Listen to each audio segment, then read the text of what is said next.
So hi guys, mayong adlaw. Welcome to NatzMath TV. So in this video, we will have this laws of exponents, which is the continuation of the discussion I had in my previous video. So this time we will have these two laws of exponents, which is about the power of a product and the quotient of power. So let's start.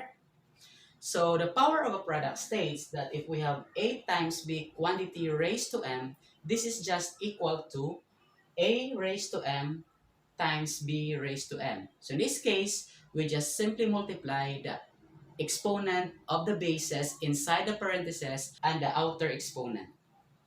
Another is about the quotient of power, which states that if we are going to divide expressions of the same base, we just simply copy the base and subtract the exponent. So in this case, we have a raised to m over a raised to n. This is just equal to a raised to m minus n.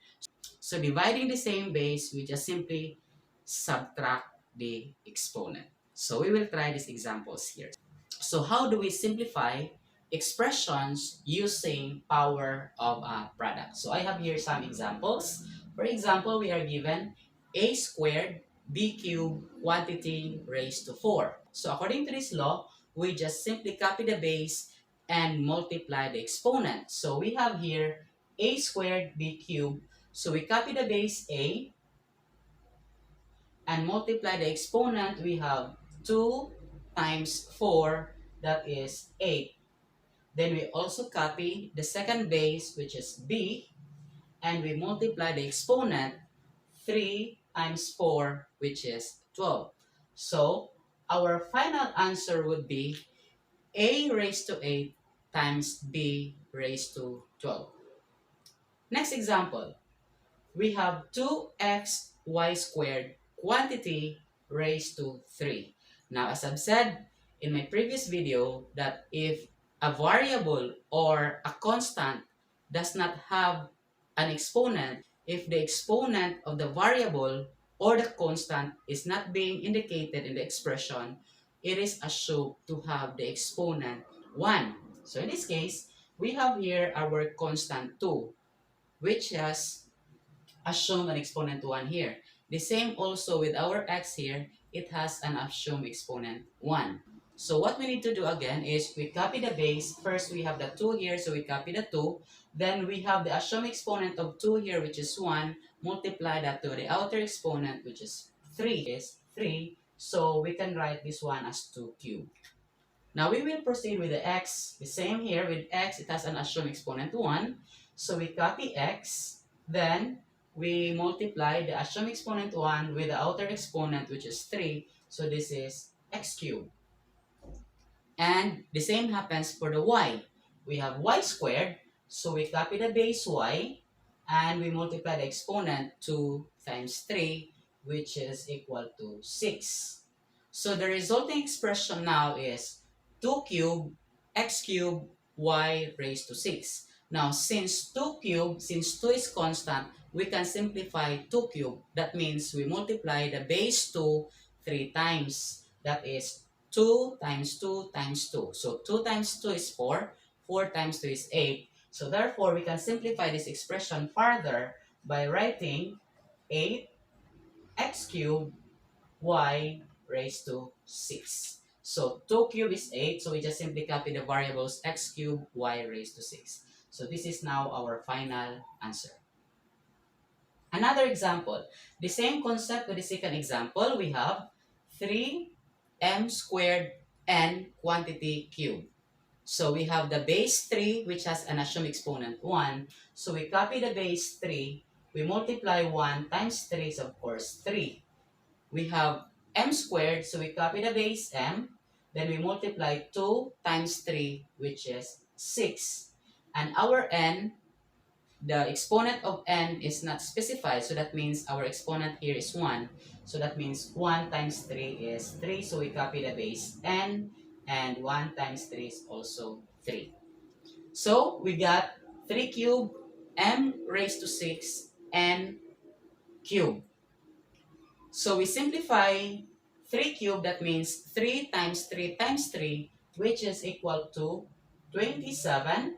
We copy the variables m raised to 6 times n cubed. So this is now our final answer. Now, last example for power of a product. We have 5ab squared c quantity raised to 2. So the same concept we have here. This can be written as 5, then 1 times 2 is 2. So that is 5 squared. The same happens for a, so we copy a. The assumed exponent here is 1 times 2 is 2. Then the b, that is 2 times 2 is 4. And of course, with the c, we have c, 1 times 2 is 2. So the final answer would be 5 squared is 25. So we write 25. We copy the variables a squared, b raised to 4, and c squared. So this is now our final answer. Now let us proceed to the second law, the quotient of power. Again, the quotient of power states if we are going to divide expressions having the same base, we just simply copy the base and subtract the exponent. So again, we subtract the exponent. We will try this first example. X raised to 5 divided by x raised to 3. So we have the common base, which is x. So according to the law, we just simply copy the base. So our common base is x. We copy the base and subtract the exponent. So that is 5 minus 3, which is 2. So our quotient shall be x squared. So x raised to 5 divided by x cubed is just equal to x squared because we subtract the exponent 5 minus 3. Next example, we have m raised to 5 times n raised to 4 over n squared. Again, our m here is assumed to have an exponent 1. So therefore, we have m in the numerator and m in the denominator. So we copy the m and subtract the exponent. So that is 5 minus the assumed exponent 1 here. So that means 5 minus 1 is 4. Then the n, we copy the base n and subtract the exponent 4 minus 2, which is 2. Our simplified form is m raised to 4 times n squared. Another example is 12x raised to 5 y raised to 4 divided by 3x squared y cubed. So in this case, we have the constants here, 12 and 3. So since this is division, we just simply divide a constant. Since 12 is divisible by 3, so we just simply divide 12 divided by 3. So 12 divided by 3 is 4. Then we have the x here and x here, so we copy the base x and subtract the exponent. Our exponent in the numerator is 5 minus 2. So 5 minus 2 is 3. So that is x cubed. And we copy the base y. Then we have 4 minus 3 is 1, or there is no need for us to write 1. Okay, so the simplified form shall be 4x cubed y. And for the final example, we have here 9 cubed over 9. So we have here a constant, but our numerator has the exponent 3, and the denominator has the exponent 1, and the base is the same, which is 9. So 9 in the numerator and 9 in the denominator. So we copy the base 9. 3 minus 1 is 2. And since 9 is constant, so we can simplify. 9 squared is equal to 81. That means 9 times 9. Okay? So that's it. I hope you have learned something from this video. I still have other videos here, so you can click these videos here related to this topic about the laws of exponents. Please do not forget to subscribe, like, and share to your friends. So for now, thank you and God bless.